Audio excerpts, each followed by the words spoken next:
What's going on, everybody? Welcome back to the channel. Today we are reacting to Skeleton Crew episode 6. I had a whole review that's supposed to come out last night, New Year's Eve, right?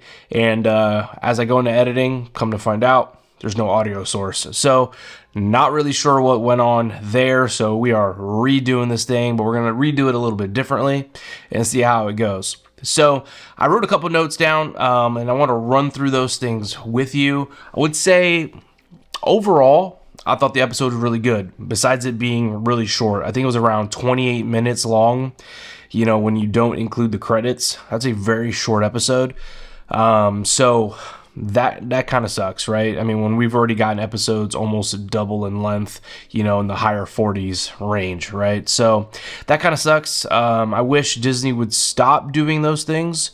But at the same time, if it's going to create a long episode and just kind of drag on the story, then I don't want that either. So as long as the pacing is right and it keeps you engaged and wanting more at the end of the day, I'd prefer that than like some super dragged out long episode.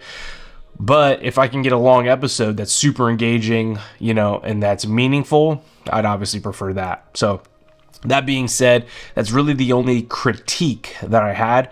Other than that, I would say the opening scene was really cool when you see the kids kind of sliding down the slide and they land in the snow. It kind of reminded me of being in the kid again and, you know, going to the water parks. I don't know why. It just kind of sparked that memory. So I'm thinking that's what they were going for with those shots and when they were sliding in like that. So I thought that was really cool. Kind of, you know, sense of nostalgia there. One of the questions that I had as we were going into the episode, and it did get answered, I was like, is KB part droid? Sort of.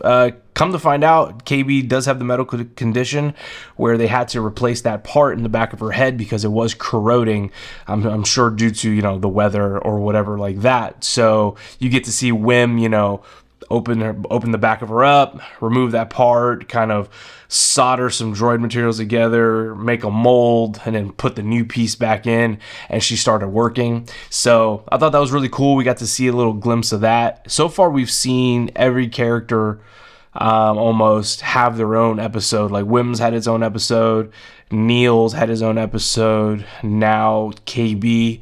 I can't think of if Fern's had her own episode. I don't think so yet, but she's one of the main characters, so we'll see if she gets like a Fern designated, you know, episode. So to be seen. We did see a little shift in power there for a second with the kids where they split up, where you had Fern and Neil, you know, go to climb the mountain. Then you had Wim and KB, you know, go and follow the droid crabs, right? I thought that was cool to see that struggle and them kind of divide and conquer a little bit, but ultimately coming back together.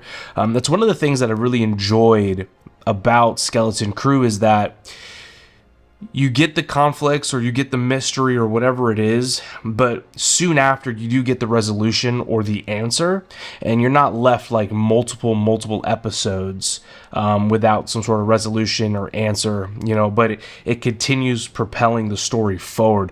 And I think that's really special, where the Acolyte didn't do that, and I'm not going to get into that here, but the Acolyte just, you know, it was what it was, right? And we'll leave it there.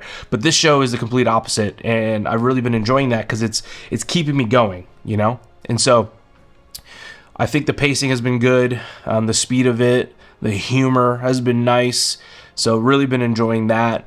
When Wim and KB started following the crabs, that did kind of remind me of Ahsoka when Sabine started following the locals there. So I thought that was really dope, kind of like a tie to that. I'm not sure if that was on purpose, but you know, that's what kind of came to mind there. Really enjoyed that call too. The giant crab kind of reminded me of a Star Wars version of Tamatoa, right? I don't know. I don't know if I was the only one that caught that, but he just was a less flamboyant Tamatoa, and I thought that was pretty cool. I don't know if that's a Disney thing, you know, and they kind of pulled that together there, or if it's just like a giant crab because it's, you know, space pirates and a tie to the ocean. Maybe one of the two. I don't know, or just combo the both. Who knows? But I thought that was pretty cool. The new ship. All right, so the ship is about to get crushed by, whatever that thing is. That's gonna just basically crush all the garbage, and as it's crawling and pulling the ship in, they remember that SM-33 says to never push that button, and then you see the conflict within Fern, whether she should push the button or not, and ultimately she pushes that button just to see if it'll save her and her friends and the ship. And it does. And basically the ship, as you saw, it kind of like comes out of itself like an exoskeleton, almost like a bug. And that was kind of gross. But the ship was dope. The ship was super dope. It was real shiny. It only had the thrusters in the back, and the way it like shot off. I mean, it was a beautiful ship. And I know they have the Onyx Cinder at Target for the Lego set, which is cool. I'm not gonna pick that up, but if they do a Lego set on this new version of the ship, I'm in because that ship looks sick. So I hope they do that. But yeah, I'm curious to see where this episode goes, because KB said that she does have the coordinates, and so I wonder if they're gonna go straight home. But I also wonder, because she had the coordinates, but Wim and KB had to do that, that reset to her. So I hope she didn't lose the coordinates when she had to do that reset. So we'll see what happens there. So I'm hoping that's not the case. In regards to Jod, I will like to say that he's still giving me, Captain Jack Sparrow vibes. He almost had the crew on his side when he was, trying to plead his case. So he's got that charm that Jack Sparrow has, and that wittiness to him. So I don't know, I really like that character.